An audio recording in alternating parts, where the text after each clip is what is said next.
Assalamualaikum warahmatullahi wabarakatuh. Alhamdulillahirabbil alamin. Allahumma shalli ala Muhammad. Bersyukur kita bahwa pada kesempatan kali ini kita dapat bertemu kembali dalam video pembelajaran sejarah kebudayaan Islam untuk siswa dan siswi Madrasah Tsanawiyah kelas 9. Pada kesempatan kali ini kita akan melanjutkan materi tentang kerajaan Islam di Indonesia. Seperti biasa, sebelum kita memulai pembelajaran, agar kita diberi kemudahan serta pertolongan oleh Allah Subhanahu wa Ta'ala dan mendapatkan ilmu yang bermanfaat, bersama kita awali kegiatan belajar kita dengan melafazkan basmalah.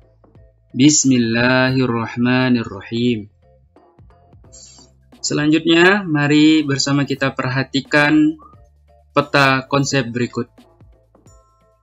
Materi kita adalah tentang kerajaan-kerajaan Islam yang ada di Nusantara. Sebelumnya kita sudah mempelajari kerajaan-kerajaan Islam yang terdapat di Pulau Sumatera, yaitu diantaranya adalah Kerajaan Samudra Pasai, Kerajaan Malaka, dan Kerajaan Aceh Darussalam. Dan pada kesempatan kali ini, insya Allah kita akan membahas tentang kerajaan-kerajaan Islam yang ada di Pulau Jawa, yaitu diantaranya adalah Kerajaan Banten dan Kerajaan Cirebon, kemudian Kerajaan Demak dan Kerajaan Pajang, dan yang terakhir adalah Kerajaan Mataram. Dan pada kesempatan yang lain nanti insya Allah kita akan kembali membahas kerajaan-kerajaan yang terletak di Pulau Sulawesi. Di antaranya adalah Kerajaan Gorontalo dan juga Kerajaan Ternate dan Kerajaan Tidore. Selanjutnya mari kita perhatikan, kita amati gambar berikut. Ini adalah peta penyebaran kerajaan Islam yang ada di Nusantara. Kemudian ini adalah gambar titik 2.2 yang menggambarkan wilayah kekuasaan kerajaan-kerajaan Islam yang terdapat di Pulau Sumatera. Pada gambar 2.3 itu adalah peta penyebaran kerajaan Islam yang ada di Pulau Jawa, dan pada gambar 2.4 itu adalah peta kekuasaan kerajaan yang ada di Pulau Sulawesi. Dan pada kesempatan kali ini kita akan membahas tentang kerajaan-kerajaan Islam yang tersebar di Pulau Jawa. Dan kita akan terlebih dahulu membahas tentang Kerajaan Demak dan Kerajaan Pajang. Kerajaan Demak merupakan kerajaan Islam yang pertama di Pulau Jawa. Para ahli memperkirakan Demak berdiri pada tahun 1500 Masehi. Letak kerajaan Demak berada di Bintoro, yakni di dekat muara Sungai Demak. Pusat kerajaan terletak antara pelabuhan Bargota dan Jepara. Raja-raja yang memerintah di Demak antara lain adalah Raden Fatah sebagai pendiri sekaligus raja pertama, kemudian Pati Unus, kemudian dipimpin juga oleh Sultan Trenggono, dan dilanjutkan oleh Sunan Prawoto. Dapat dilihat bahwa di atas ini adalah ilustrasi dari pendiri Kerajaan Demak atau Raden Fatah. Selanjutnya ini adalah gambaran wilayah kekuasaan Kerajaan Demak. Tergambar Pulau Jawa, dan pada gambar yang lebih gelap itu merupakan wilayah kekuasaan Kerajaan Demak yang berpusat di dekat sungai di Jepara. Kerajaan Demak ini didirikan oleh Raden Fatah yang memerintah pada tahun 1500 sampai 1518 Masehi. Pengangkatan Raden Fatah menjadi sultan dipimpin langsung oleh Sunan Ampel. Pada masa pemerintahannya, agama Islam mengalami perkembangan yang sangat pesat karena gencarnya gerakan dakwah yang dilakukan oleh para wali. Berdirinya Kerajaan Demak dilatar belakangi oleh melemahnya pemerintahan Kerajaan Majapahit dan mulai menguatnya pengaruh Islam yang tersebar di tanah Jawa. Pada masa pemerintahan Raden Fatah, wilayah Kerajaan Demak meliputi Jepara, meliputi Tuban, Sedayu, Palembang, Jambi, serta beberapa daerah di Kalimantan. Raden Fatah bergelar Senopati Jimbun Ngabdurrahman Panembahan Palembang Sayyidin Panata Gama. Dan Raden Fatah akhirnya meninggal pada tahun 1518 Masehi. Dan pemerintahan selanjutnya dilanjutkan oleh Pati Unus kurang lebih selama 4 tahun. Dan akhirnya ia pun meninggal pada tahun 1522 dalam usahanya untuk mengusir Portugis dari daerah Malaka. Setelah itu, pemerintahan dilanjutkan oleh adiknya, yakni Sultan Trenggono. Ia diangkat langsung oleh Sunan Gunujati dan bergelar Sultan Ahmad Abdul Arifin. Demak mencapai masa kejayaan pada masa pemerintahan Sultan Trenggono. Pada awal masa pemerintahannya, Sultan Trenggono mengirimkan Fatahillah dan pasukannya ke Banten.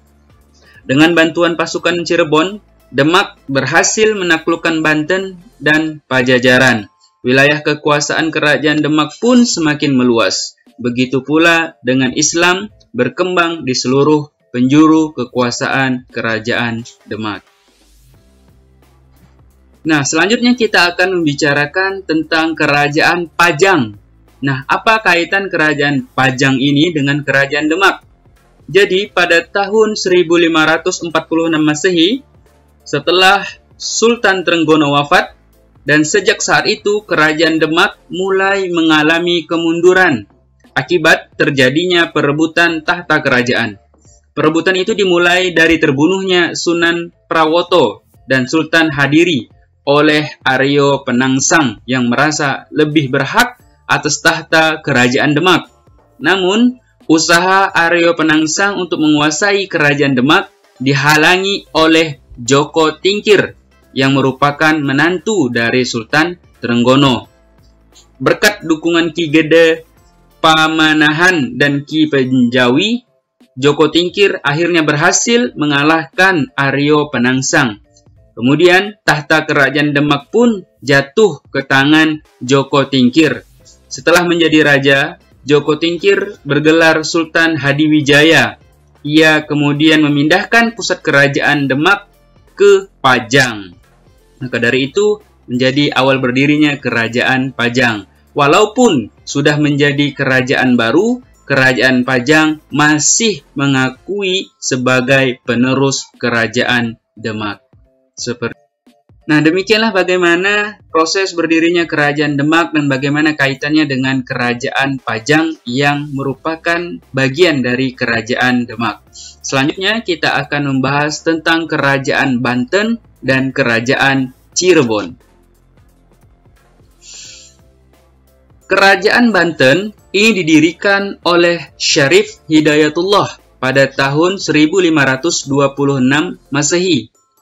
Daerah kerajaan Banten menjadi batu loncatan oleh kerajaan Demak untuk menguasai Pajajaran dari barat dan dari timur. Wilayah kekuasaan Banten meliputi sebelah barat pantai Jawa hingga sampai ke Lampung. Adapun mengenai kerajaan Cirebon, terdapat dua pendapat mengenai asal-usul nama Cirebon. Menurut Babat Cirebon, kata Cirebon ini berasal dari kata Ci dan Rebon, yang artinya udang kecil. Sementara itu, pada versi yang lain, yang diambil dari kitab Nagara Kertabumi menyatakan bahwa kata Cirebon adalah perkembangan dari kata Caruban. Perkembangan dari kata Caruban yang berasal dari istilah Sarumban yang memiliki makna pusat pencampuran penduduk. Nah, selanjutnya mari kita simak kembali tentang tokoh pendiri kerajaan Cirebon ini, yaitu adalah Syarif Hidayatullah. Pada awal abad ke-16, 1600-an atau sebelumnya, Cirebon itu masih berada di bawah kekuasaan Pakuan Pajajaran yang dipimpin oleh Prabu Siliwangi dan Nyi Subanglarang. Dari pernikahan Prabu Siliwangi dan Nyi Subanglarang ini, mereka dikaruniai 3 orang anak, yaitu diantaranya yang pertama adalah Walang Sungsang atau yang dikenal dengan Pangeran Cakrabuana, kemudian Rara Santang yang menjadi ibu dari Sunan Gunung Jati, dan juga Prabu Kian Santang. Walang Sungsang atau Pangeran Cakrabuana kemudian ditempatkan oleh Raja Pajajaran sebagai juru labuhan di kota Cirebon. Nah, Syarif Hidayatullah atau Sunan Gunung Jati merupakan keponakan sekaligus pengganti Pangeran Cakrabuana sebagai penguasa Cirebon. Nah, Syarif Hidayatullah ini merupakan anak dari Rara Santang yang merupakan saudara dari Pangeran Walang Sungsang atau Pangeran Cakrabuana. Nah, Syarif Hidayatullah lah yang akhirnya menjadi pendiri dinasti Raja-Raja Cirebon dan kemudian juga Kerajaan Banten. Itulah sekilas tentang tokoh pendiri Kerajaan Cirebon. Nah, kita akan menceritakan tentang kejayaan Kerajaan Cirebon atau Kerajaan Banten. Kerajaan Banten mencapai puncak kejayaannya pada masa pemerintahan Sultan Ageng Tirtoyoso. Saat itu, pelabuhan Banten telah menjadi pelabuhan internasional sehingga perekonomian Banten maju dengan pesat. Wilayah kekuasaan Kerajaan Banten meliputi sisa dari Kerajaan Sunda yang tidak direbut Kerajaan Mataram serta wilayah yang sekarang menjadi Provinsi Lampung. Kerajaan Banten itu mencapai puncak kejayaannya pada masa Sultan Ageng Tirtayasa. Sultan Ageng Tirtayasa sendiri bertahta pada tahun 1651 Masehi sampai 1682 Masehi. Ia dipandang sebagai pemimpin yang bisa membawa kejayaan pada Kerajaan Banten. Di bawah kepemimpinannya, Banten memiliki armada yang mengesankan. Ini salah satu prestasi yang berhasil dicapai oleh pemerintahan Sultan Ageng Tirtayasa. Banten memiliki armada yang dibangun dengan contoh armada-armada yang dimiliki oleh Eropa, serta juga telah mengupah orang Eropa sebagai pekerja pada Kesultanan Banten. Nah, selanjutnya dalam mengamankan jalur pelayarannya, Banten akhirnya mengirimkan armada lautnya ke wilayah Sukadana atau ke Kerajaan Tanjung Pura yang terletak di Kalimantan Barat dan akhirnya menaklukkannya pada tahun 1666 Masehi untuk memperluas wilayah kekuasaan Kerajaan Banten. Demikianlah prestasi yang berhasil diraih oleh Sultan Ageng Tirtayasa, merupakan salah satu raja yang berprestasi pada masa pemerintahan Kerajaan Banten. Namun pada sekitar tahun 1680 Masehi, mulai muncul perselisihan dalam Kesultanan Banten. Akibatnya, perebutan kekuasaan dan pertentangan antar Sultan Ageng dan putranya Sultan Haji tidak dapat dihindari. Perpecahan ini dimanfaatkan oleh VOC yang memberikan dukungan kepada Sultan Haji, sehingga perang saudara pun akhirnya tidak dapat dielakkan. Sementara dalam memperkuat posisinya, Sultan Haji atau Sultan Abu Nasr Abdul Qahar juga sempat mengirimkan 2 orang utusannya untuk menemui Raja Inggris di London pada tahun 1682 Masehi untuk mendapatkan dukungan serta bantuan persenjataan. Dalam perang ini, Sultan Ageng terpaksa mundur dari istananya dan pindah ke kawasan yang disebut dengan Tirtayasa. Namun, pada tanggal 28 Desember 1682, kawasan ini akhirnya juga dikuasai oleh Sultan Haji bersama VOC. Sultan Ageng bersama putranya yang lain, Pangeran Purbaya dan Syekh Yusuf dari Makassar mundur ke arah selatan pedalaman Sunda. Lalu pada 14 Maret 1683, Sultan Ageng pun tertangkap dan kemudian ditahan oleh VOC di Batavia. Namun walaupun Sultan Ageng telah berhasil ditangkap oleh Belanda, oleh VOC, tapi pendukung dari Sultan Ageng ini tetap melakukan perlawanan terhadap VOC. Sementara VOC terus mengejar dan mematahkan perlawanan pengikut Sultan Ageng yang masih berada dalam pimpinan Pangeran Purbaya dan Syekh Yusuf, pada Mei 1683, VOC mengirim Untung Suropati yang berpangkat letnan beserta pasukan balinya. Bergabung dengan pasukan pimpinan Letnan Johannes Maurits van Heppel menundukkan kawasan Pamotan dan Dayeh Luhur, di mana pada 14 Desember 1683 mereka pun berhasil menawan Syekh Yusuf. Sementara setelah terdesak, akhirnya Pangeran Purbaya pun menyatakan menyerahkan diri. Kemudian Untung Seropati disuruh oleh Kapten Johan Ruiz untuk menjemput Pangeran Purbaya, dan dalam perjalanan membawa Pangeran Purbaya ke Batavia, mereka berjumpa dengan pasukan VOC yang dipimpin oleh William Kavler. Namun terjadi pertikaian di antara mereka yang puncaknya terjadi pada tanggal 28 Januari 1684 Masehi. Pos pasukan William Kavler dihancurkan dan berikutnya pasukan Untung Suropati beserta pengikutnya menjadi buronan VOC. Sedangkan Pangeran Purbaya sendiri baru pada 7 Februari 1684 sampai ke Batavia. Demikianlah bagaimana perkembangan hingga bagaimana runtuhnya pemerintahan Kerajaan Banten. Selanjutnya kita akan membahas tentang Kerajaan Mataram Islam. Kerajaan Mataram Islam berdiri pada tahun 1586 Masehi dengan raja pertamanya yaitu Sutawijaya yang bergelar Panembahan Senopati yang berkuasa pada tahun 1586 sampai 1601 Masehi. Pada masa pemerintahannya Panembahan Senopati, Mataram banyak menerima cobaan, pemberontakan silih berganti mulai dari Bupati Surabaya, Ponorogo, Madiun, Galuh, Pati, dan Demak. Semenjak awal berdirinya Mataram, Panembahan Senopati dapat melampaui masa-masa kritis ini dengan memadamkan pemberontakan demi pemberontakan. Penambahan Senopati wafat pada tahun 1601 Masehi dan dimakamkan di Kertagede, Yogyakarta, dan ia pun digantikan oleh putranya yang bernama Mas Jolang. Kemudian Raden Mas Rangsang dan pada tahun 1613 sampai 1645 Masehi. Mataram mencapai kejayaannya pada masa Sultan Agung.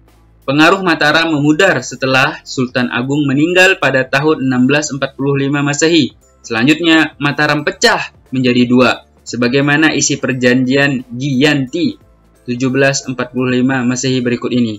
Mataram Timur yang dikenal Kasunan Surakarta Hadiningrat di bawah kekuasaan Pakubuwono III dengan pusat pemerintahan di Surakarta.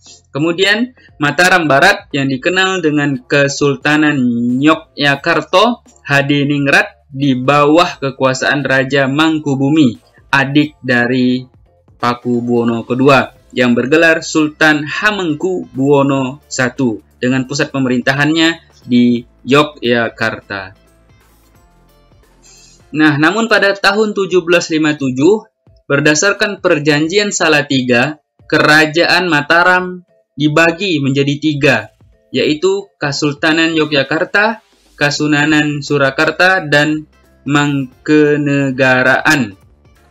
Daerah Mangkenegaraan diperintah oleh Raden Mas Said yang diberi gelar Pangeran Adipati Arya Mangkunegaran. Pada tahun 1813, Kesultanan Yogyakarta dibagi menjadi dua kerajaan, yaitu Kesultanan Yogyakarta dan Kerajaan Paku Alaman, yang diperintah oleh Raja Paku Alam I yang semula adalah Adipati Kesultanan Yogyakarta. Demikian, Kerajaan Mataram dibagi menjadi 4 kerajaan kecil, yaitu Kesultanan Yogyakarta, Kasunanan Surakarta, Kerajaan Mangkunegaran, dan Kerajaan Paku Alaman. Demikianlah tentang kerajaan-kerajaan Islam yang ada di Pulau Jawa. Terima kasih atas perhatiannya. Semoga bermanfaat dan kita akhiri pembelajaran pada kesempatan kali ini dengan melafazkan hamdalah. Alhamdulillahirabbil alamin. Wassalamualaikum warahmatullahi wabarakatuh.